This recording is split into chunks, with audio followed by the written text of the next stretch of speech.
Well, hey everyone, once again, welcome to your weekly life group leader training video. I want to begin by just saying thank you to those of you who were able to make it to our leader meeting yesterday. I think we got a lot accomplished and talked about some really important things. One of those things, and I want you to know in this video, and I'm going to tell you in the email, I just want to reiterate this, that this week and the next week will be our last 2 weeks with our current curriculum model. We're going to be switching to a new curriculum, one that we purchase with guides for your members. So thank you for doing this and being faithful to this process for so long now, and we're looking forward to what God is going to do through this next one. But for these next 2 weeks, we are going to be in the book of 1 Peter. So if you haven't had a chance to read through 1 Peter yet, I highly encourage you to go ahead and stop this video, read through the whole book. It's a short one. Spend some time with that passage, with that book, and with the Lord, and then you can return to this video and get ready to lead your group. But 1 Peter is a book that comes to a group of churches. It's a collection of churches. It's a circulatory letter, so it goes all throughout Asia Minor,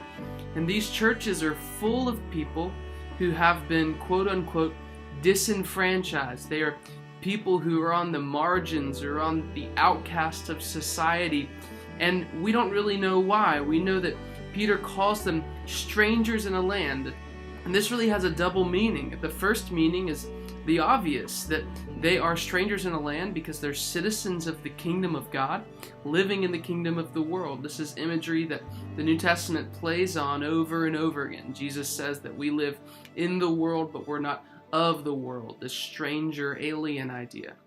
But the other meaning here, which I think is meant to be also taken literally, is that these are folks who are on the outside. They are outcast in society because of maybe their decision to follow Jesus, or maybe even before following Jesus, they were outcast, and now that they follow Jesus, they're even more so outcast. But I just want you to think about what it looked like to be a follower of Jesus at this time. It was completely unpopular, politically subversive. Remember, we've talked about this before, that saying the phrase, Jesus is Lord, is a political statement because Caesar was Lord.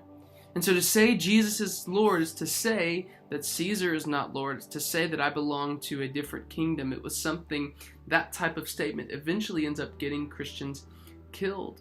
But also, Christians were devoted to following Jesus and Jesus alone. So they didn't participate in lots of the practices and things that their society and culture did, like things that happened at the temple, worshiping gods and things like that. They didn't participate in those things, and so they were outcasts. They were, in some places, hated and eventually killed for their beliefs.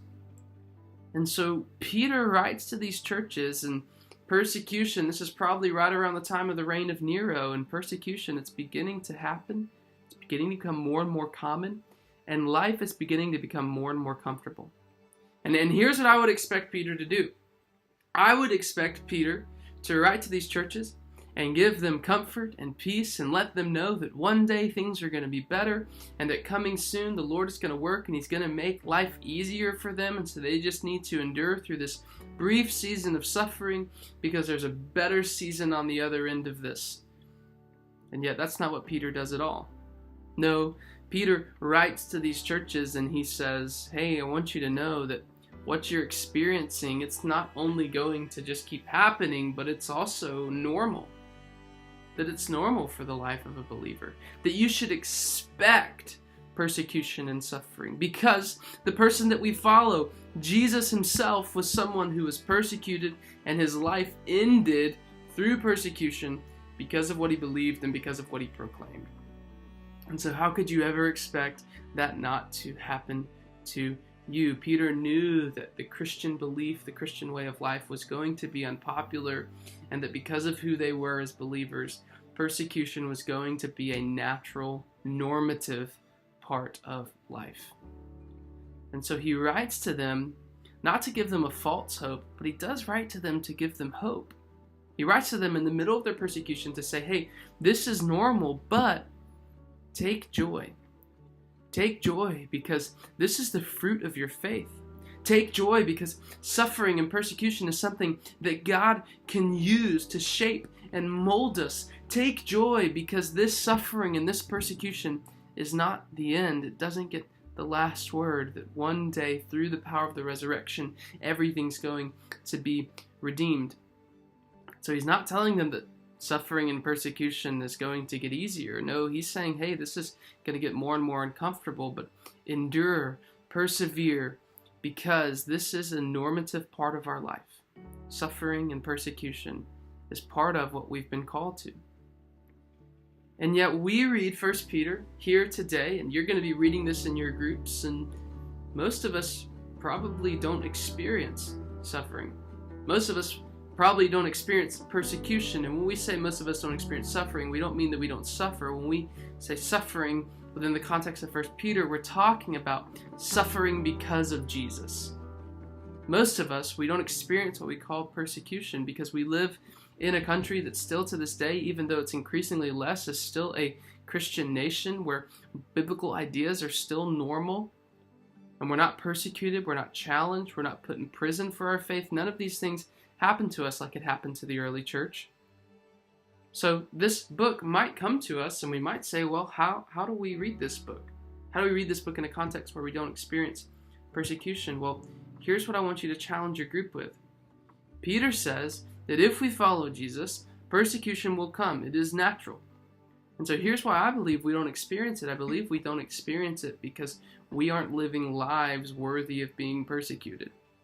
Because we aren't actively having gospel conversations. Because we aren't taking those steps of faith that the early church was taking, being bold and courageous with the gospel. We believe and we know that if we are bold and courageous of the gospel, we will experience suffering and persecution as a natural part of our faith. And so this week, what we want you to do is we want you to challenge your group to be persecuted. No, I'm just kidding. That's not what we want you to do. But we want you to challenge your group to take a step outside of their comfort zone. To do something that is dangerous. To do something for the gospel that's bold and courageous, that might lead to discomfort, that might lead to pain, but to do that thing that they're called to. Why?